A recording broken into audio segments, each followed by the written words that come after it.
Vamos trazer aquele recorte que a gente falava há pouco, um pouco sobre isso, né? O presidente nacional do PSD, Gilberto Kassab, acertou em 2 reuniões nos últimos dias com o governador do Paraná, Ratinho Júnior, que o mandatário será candidato da legenda à presidência da República. Segundo aliados de Kassab e também do governador, as reuniões aconteceram na quinta e terça-feira. Nelas ficou definido que, diante do cenário eleitoral, Ratinho será lançado ao Planalto pelo partido nas eleições.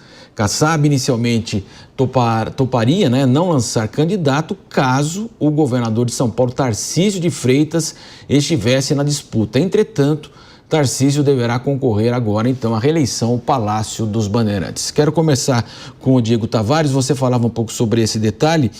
É evidentemente que, claro, as principais legendas vão se posicionando também e claro, procurando também uma valorização em negociações mais para frente. Mas, de qualquer forma, daria para uma candidatura da direita acontecer sem o PSD do Kassab, Diego?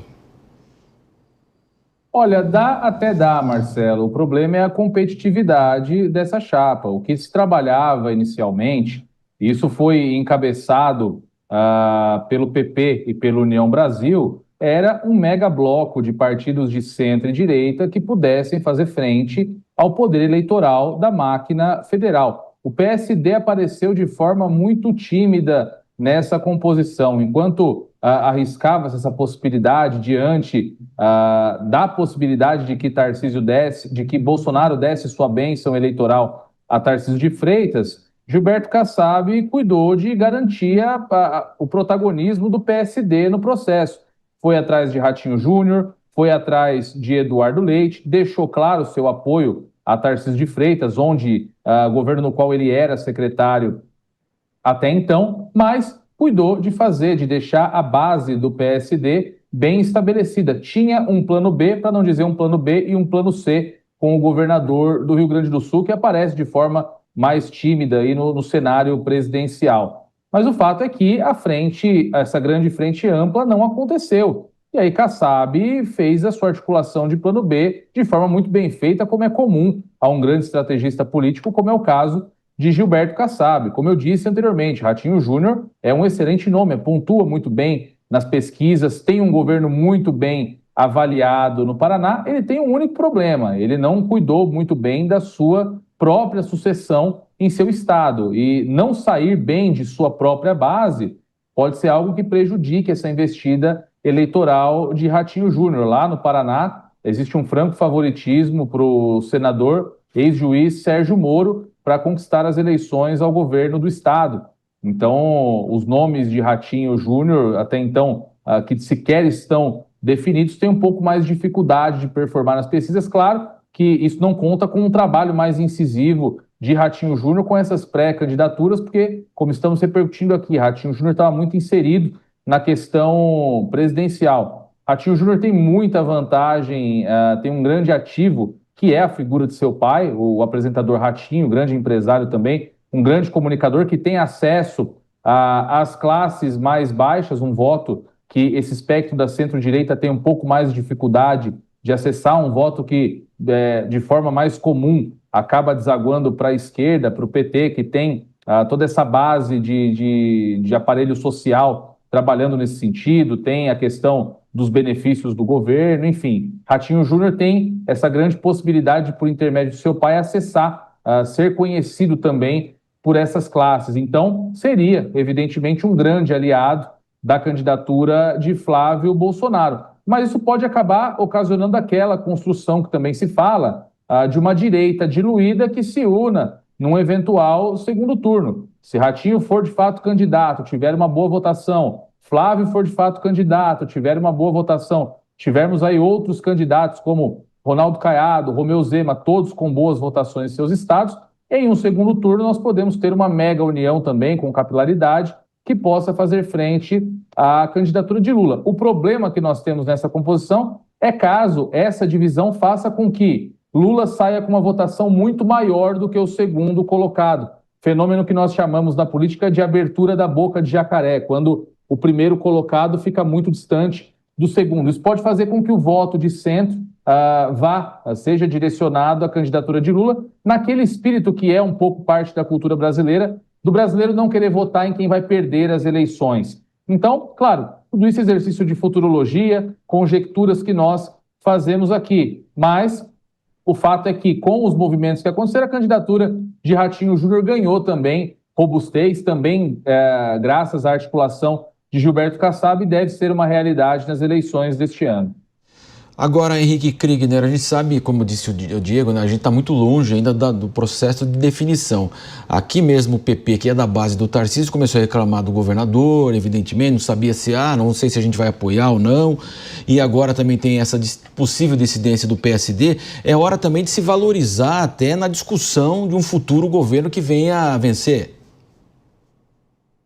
Agora é o momento também de posicionar fazer certos posicionamentos, né, e marcar a posição em muita coisa. Agora, essa candidatura do Ratinho Júnior, ela já era esperada, até porque dos governadores que estavam ali disputando a questão da bênção, né, e da aprovação do presidente Bolsonaro, ele era o menos vocal em declarar apoio ao presidente Bolsonaro. Nós tivemos o governador Zema, antes de anunciar sua pré-candidatura, ele foi falar com o presidente Bolsonaro. O próprio governador Caiado esteve junto com o presidente Bolsonaro em muitas das manifestações em prol da anistia, e também, mesmo tendo embates históricos aí que o presidente Bolsonaro buscou uma aproximação. Tarcísio também, isso não precisa nem mencionar, como já falamos antes, sempre muito próximo. Aqueles de todos os governadores que estavam no entorno ali buscando uma certa projeção, todos eles conseguiram chegar perto. Ratinho Júnior sempre foi o mais retraído, levando a ideia de que, se fosse lançada uma candidatura à revelia do que fosse indicado pelo presidente Bolsonaro, de fato seria a candidatura de Ratinho Júnior, e isso acabou de se consolidar. A pergunta é: quem é que vai se agrupar com Ratinho Júnior? Quais são os partidos? Por quê? Ratinho Júnior tem lá uma marca, tem uma presença muito forte, uma aprovação satisfatória no governo do Paraná. Porém, qual é a grande marca? Qual é a grande pauta? Não é como por exemplo, em Goiás, que tem a marca da segurança pública para o governador Caiado, ou como em Minas, a questão da eficiência e da diminuição da máquina pública e prosperidade econômica, como com o governador Zema. Qual é a pauta que o Brasil reconhece que Ratinho Júnior é o grande pioneiro para trazer para o estado do Paraná? Essa pauta não existe. Então, não há um projeto de destaque, não há um recall de conquistas para se fazer. A dificuldade para se emplacar essa candidatura é muito grande, especialmente não contando com o apoio da direita. Roberto Mota, esquerda, direita mesmo, não tem espaço para uma terceira via? Não existe terceira via, Marcelo.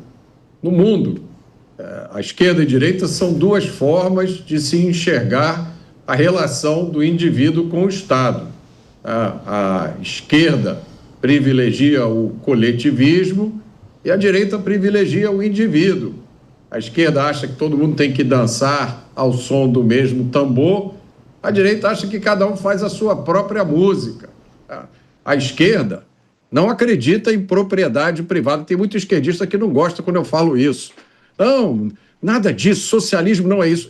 Meus amigos, desde o início, desde os socialistas utópicos, depois passando pelo socialismo científico de Marx, que não tinha nada de científico, não tinha ciência nenhuma, mas em todo lugar onde se desenvolveu a ideia socialista, não existe propriedade privada. A propriedade privada é vista como mal. E propriedade privada é a base da civilização ocidental. Então a direita defende isso. Como é que pode existir o meio termo? Onde é que está o meio termo em relação à posição quanto à propriedade privada? Olha, às vezes vale, às vezes não vale. Que meio termo é esse? A esquerda acha que o criminoso é um pobre coitado, ele é uma vítima da sociedade, ele não tem que ser punido. A direita acha que existe responsabilidade individual, crime é escolha, e o sujeito tem que pagar proporcionalmente ao crime que ele cometeu. Onde está o meio termo? Onde está a terceira via? A terceira via, o meio termo, A posição de centro é desculpa de quem ainda está vendo, esperando para ver em que lugar que eu entro para levar mais vantagem. Essa é a terceira via.